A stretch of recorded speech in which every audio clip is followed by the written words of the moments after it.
5, 4, 3, 2, 1, faites péter Pénélope.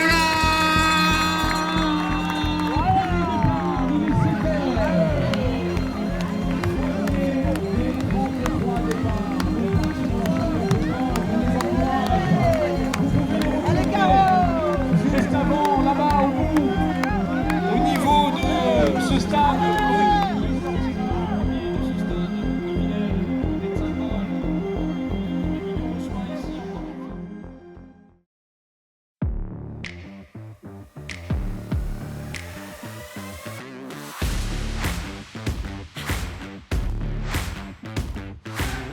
« 6 km à déguster pendant 1 heure. Tu fais ce que tu veux, tu manges, tu bois, tu te reposes, mais toutes les heures, tu dois être sur la ligne de départ, en même temps que les copains et les copines, pour repartir, et ce, au maximum de fois que tu puisses exécuter les affaires. 33 au maximum, voilà l'équation, ça s'appelle la boucle infernale. Et il n'y a que Westride qui fait ça sur l'île de la Réunion.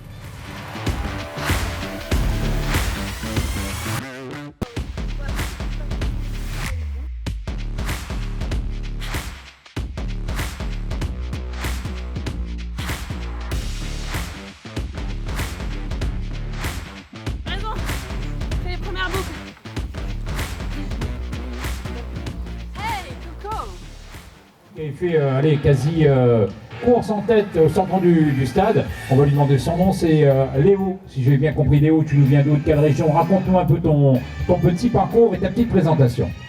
Là, je suis de Sainte-Marie. Je m'entraîne pas énormément. Là, le but c'était de se faire plaisir. Donc, je vais essayer un tour en mettant un peu de rythme pour voir ce que ça pouvait donner, quoi. C'était pour un peu faire peur au peloton, pour essayer de bousculer les hiérarchies, pour leur faire poser des questions. Quelle est ta stratégie réellement? Tu restes jusqu'à quand? Jusqu'au bout? Aucune idée. Là, du coup, non, pas jusqu'au bout après ça. Mais je le savais un peu, donc je suis venu pour m'amuser et puis on verra ce que ça donne. Départ dans 8 minutes et 16 secondes. Je rappelle, à 5 minutes, on fait sonner la cloche. Est-ce qu'elle est là, notre cloche fétiche? Est-ce qu'on peut l'entendre? Est-ce qu'elle est là, la cloche? Allez, si vous voulez de l'eau.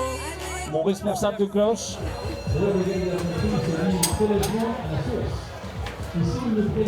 Attention pour le prochain départ, dans 1 minute et 30 secondes. Public, mettez-vous en place, public.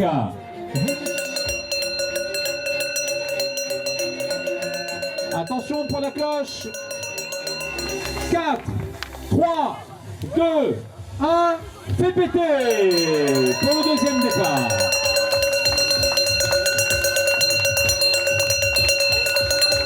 Le deuxième départ de la journée, le départ de 8 heures.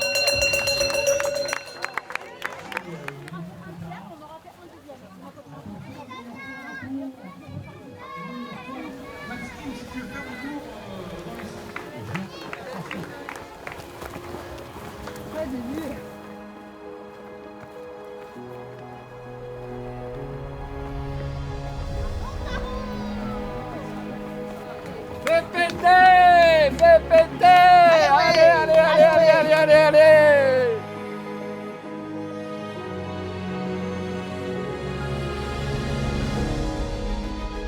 Moi, c'est la première fois que je me fais. Et je ne pensais pas que c'était aussi dur que ça. Je fait mon 24 km. Et là, c'est le soleil qui commence à toucher, quoi. Au bout de 4e tour, commence plus les jambes ne tiennent plus et tout.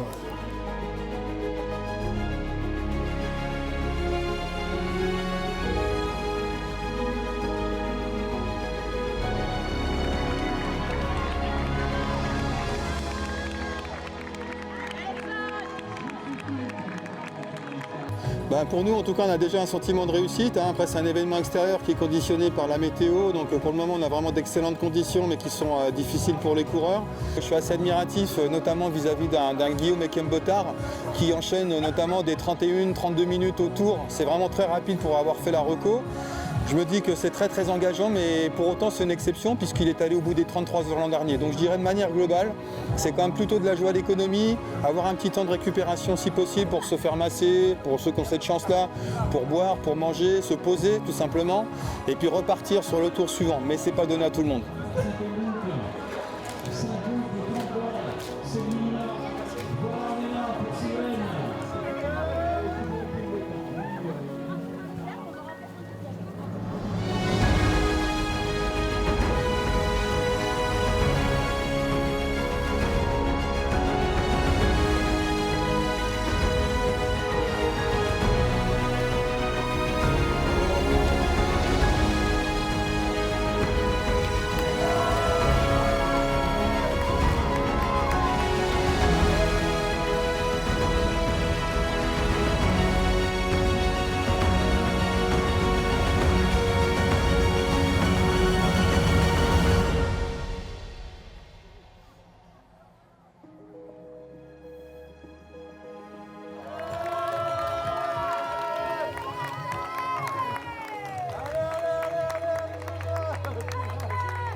c'est aussi une super course pour les débutants parce que même s'ils font que 5 tours, ça leur permettra de travailler un peu, comment se nourrir au ravito, faire ça assez vite, prévoir les bonnes choses, regarder surtout les autres aussi. Parce que c'est juste hallucinant de suivre le reste de la course, d'observer les gars qui continuent jusqu'à demain. Moi, j'en reviens pas, quoi, tu vois. Dans mon entourage, on me dit « ouais, t'es chaud et tout », mais je leur dis « les gars, vous vous rendez pas compte, il y a des gars qui font 3 fois ça, quoi. Demain matin, quand je vais me lever, ils vont être encore en train de tourner, quoi. »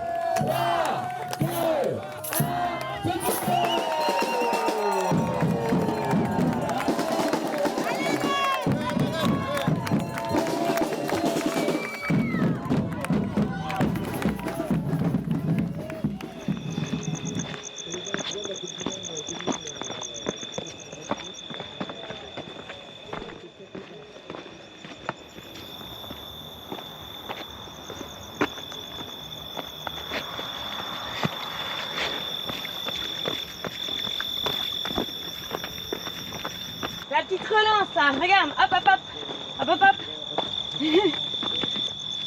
Moi j'ai un peu du mal avec les reliefs, je me suis gamellée 3 fois, tu vois, en fait. Donc descendre tranquille, puis voilà, faut gérer.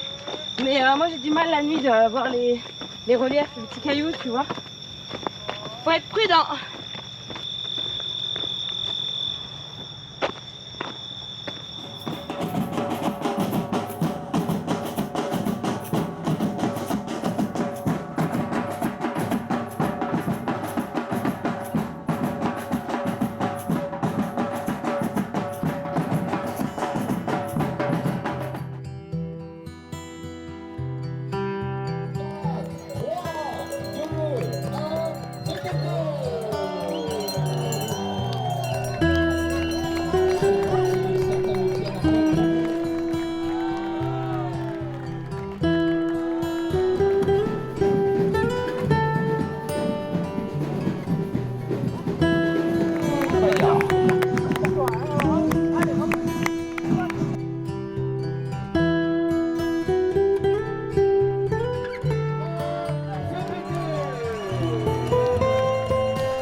Je suis venu en revanchard, parce que l'année dernière j'ai arrêté au bout de 10 tours, à cause de grosses crampes.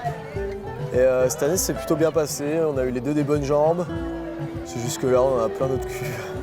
14e, mentalement c'était plus trop là. Mais c'était chouette, en vrai on s'est bien marré quand même. Il a fait chaud, mais c'était cool.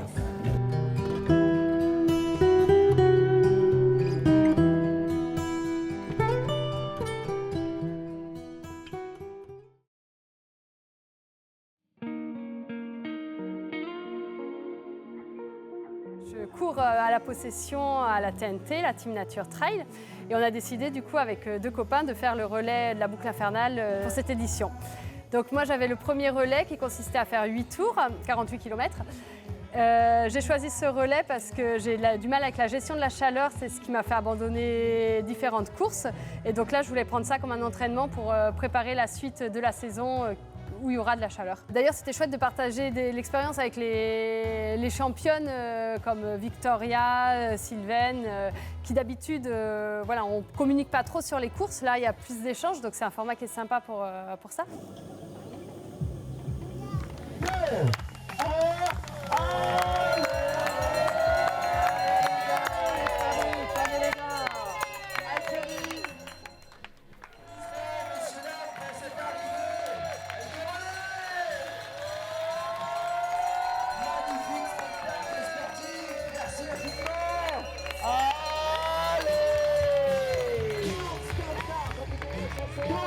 Un peloton de 170 coureurs réduit à 2 coureurs. Il reste 4 heures maintenant, ils sont 2.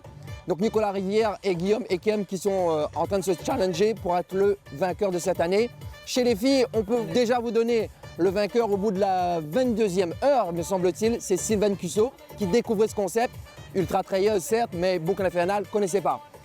Elle vient, elle déguste, elle gagne devant Étienne Valette qui est la tenante du titre.